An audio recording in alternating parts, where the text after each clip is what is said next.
He woke up at his usual time. He took the same bus. He sat at the same table. He responded to the same messages, smiled at the same people who hardly remember his name. And when he got home, he looked in the mirror and wondered when his life became this mechanical, empty, predictable routine. When did he stop deciding and start merely obeying? If you are not free, then who is living in your place? Sartre doesn't ask if you want to be free. He asks why you handed over the wheel of your own life. And here's the harsh truth no one wants to hear. Every omission, every indecision, and every evasion of responsibility is, in practice, a resignation from one's own command. The absence of personal freedom means your life is being driven by external or unconscious forces, and you are permitting it.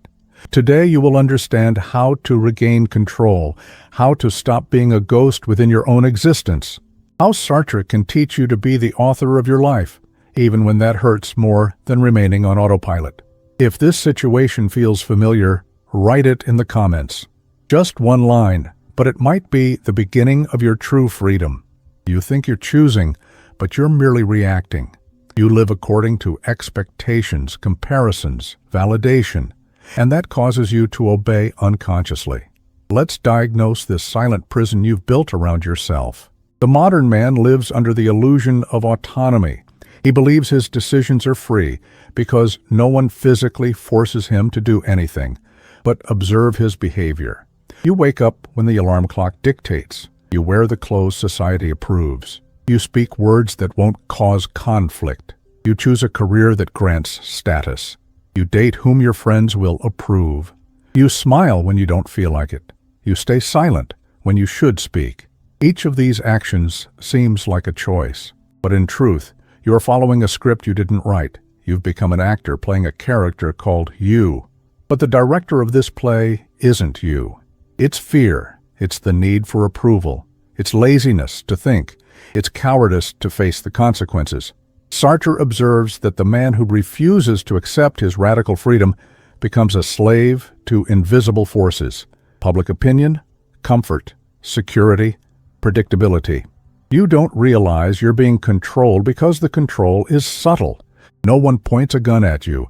They simply conditioned you to point the gun at yourself. The result?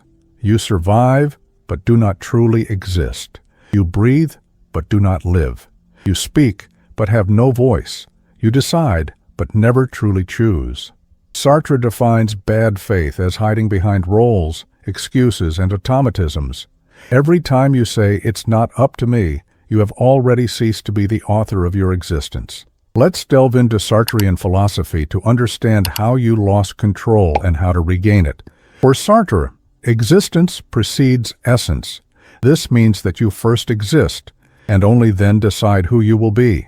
There is no fixed human nature, no predetermined destiny, no valid excuses. You are utterly free to create yourself at every moment. But this freedom is terrifying because it comes with complete responsibility for your actions, omissions, choices, and even non-choices. Bad faith is the psychological mechanism you use to escape this overwhelming responsibility. When you say, "That's just who I am," you are lying to yourself. When you say, "I had no choice," you are denying your fundamental freedom. When you say, "It's my past's fault," you are fleeing into a fixed identity that does not exist. Sartre is brutal. You are free even when you do not want to be. You are responsible even when you would rather not be. You choose even when you pretend not to be choosing. The anxiety you feel before important decisions is not a flaw. It's proof that you are free. It is the weight of absolute responsibility knocking on your door. The French philosopher teaches us that we are condemned to be free.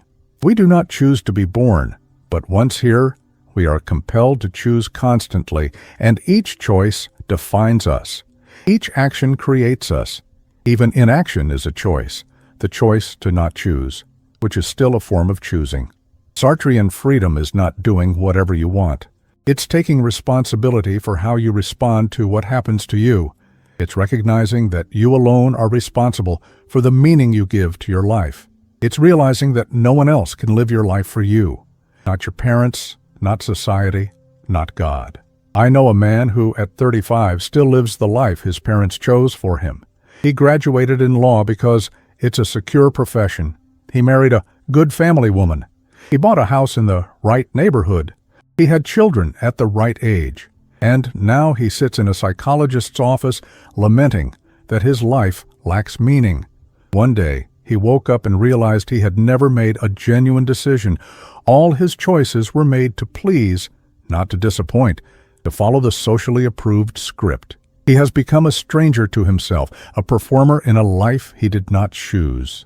When asked about his dreams, he cannot answer. When inquired about his passions, he hesitates. When invited to change, he lists 1,000 excuses: the mortgage, the children, stability, age.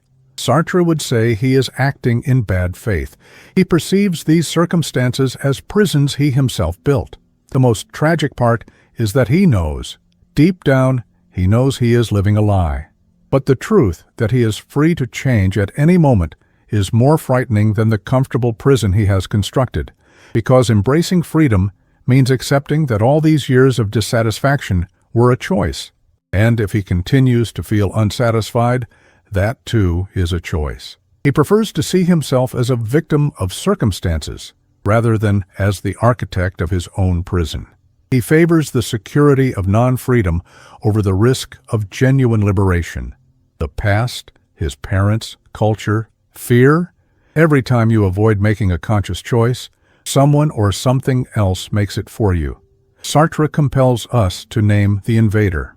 Let's identify who is truly in command of your life. If you feel you have lost control, it's because someone or something has taken the place that should be yours. The first step to reclaiming freedom is to identify the invader. Who is making the decisions that should be yours? It could be fear of judgment, failure, rejection, loneliness. You obey fear as if it were your boss. You reorganize your entire life to avoid situations that scare you. Fear becomes the director of your existence, reducing you to an actor following a script of security. It could be others' opinions. You spend your life trying to guess what others expect from you. Your clothes, your words, your career choices, your relationships, all filtered through what others will think. You have become a product of external expectations. Your life has turned into a constant performance for an audience that hardly cares. It could also be comfort. The comfort zone is a gilded prison. You prefer predictability over freedom. You favor the safe routine over the risk of change. Comfort takes control, promising that you won't suffer, yet also guaranteeing that you won't truly live. It may be the past. You live as if you're a prisoner of your previous experiences, as if trauma, failure, or conditioning are perpetual sentences. Sartre would say that you are choosing to be defined by what has already happened, instead of creating yourself from what still could happen. If this diagnosis resonates with something real within you, leave a like here. Not for me, but for the moment when you recognize who is truly making your decisions. I met a man who, at 40, was broke, divorced, and humiliated publicly. His company had gone under. His wife had left him for another man. His friends had distanced themselves. He could have chosen to victimize himself, blaming the economy, betrayal, or ingratitude. But he did something different. He took full responsibility. He said, "I built a fragile business. I married a woman who didn't respect me. I cultivated superficial friendships. Every failure is mine." It may sound masochistic, but in truth, it was liberation. Because if he was responsible for his failures, he was also capable of creating success.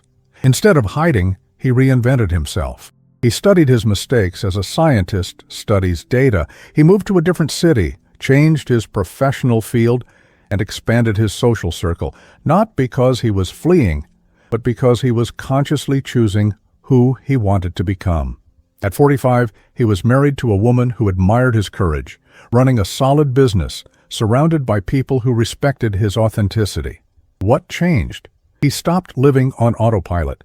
He ceased making decisions based on what was expected, safe, or comfortable. He began choosing according to what he wanted to build. He acknowledged that he was free, and he used that freedom strategically. Sartre would be proud. This man understood that freedom isn't the absence of problems, it's the ability to choose how to respond to them. It's the courage to admit that you always have more options than you think, even when all seem difficult. No one can live your life for you, but the world tries. Sartre says, the only way out is to take responsibility for everything, including what you didn't consciously choose. Being free is heavy. You can no longer blame anyone, but that's the price of true autonomy. Control returns to your hands, and with it, power. Sartrean freedom isn't romantic. It's arduous, frightening, and irreversible. When you assume you are free, you forfeit your right to victimhood. You relinquish the comfort of excuses. You lose the security of blaming others for your problems. But in doing so, you gain something infinitely more valuable, the power to consciously create yourself. How can you apply this in practice? First, stop seeking out blame. Your difficult childhood, your unbearable boss, your dysfunctional family, all of these may have influenced you, but they do not define you. You choose what to do with these influences. You can use them as excuses or as fuel. Second, accept that every situation in your current life is the result of your choices. Even when you didn't consciously choose, you chose not to choose. This is not to blame you. It is to empower you. If you created your current reality, then you can create a different one. Third, begin to make conscious choices every day. Stop living on autopilot. Before reacting, ask yourself, what do I want to create with this choice? Before speaking, ask, do these words reflect who I choose to be? Before accepting something, ask, is this aligned with my freedom? Fourth, embrace the anguish of freedom.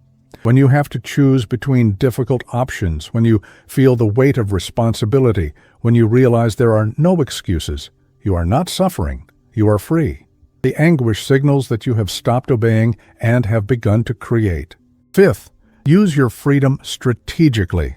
Freedom is not doing anything whatsoever. It is making conscious choices based on who you want to be. It is building your identity through your actions. It is living in such a way that every choice becomes an act of personal creation. If you are not free, then you are a character in a story you did not write. And here is Sartre's final provocation.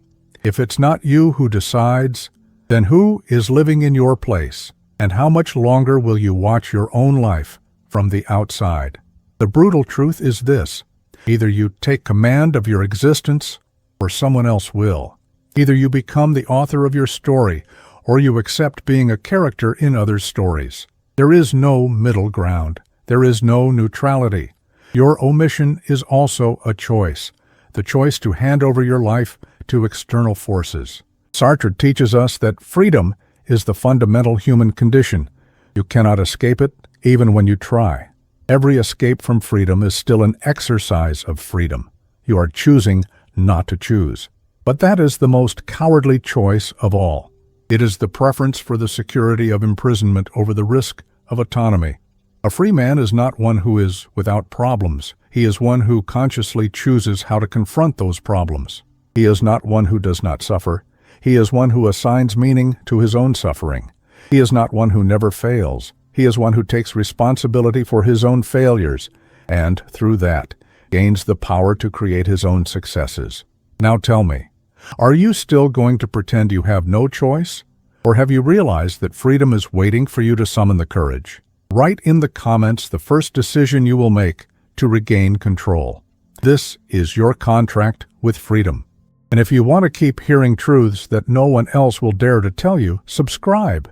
Here, philosophy isn't decorative, it's surgical. And once you understand Sartre, you can never again pretend you're not free.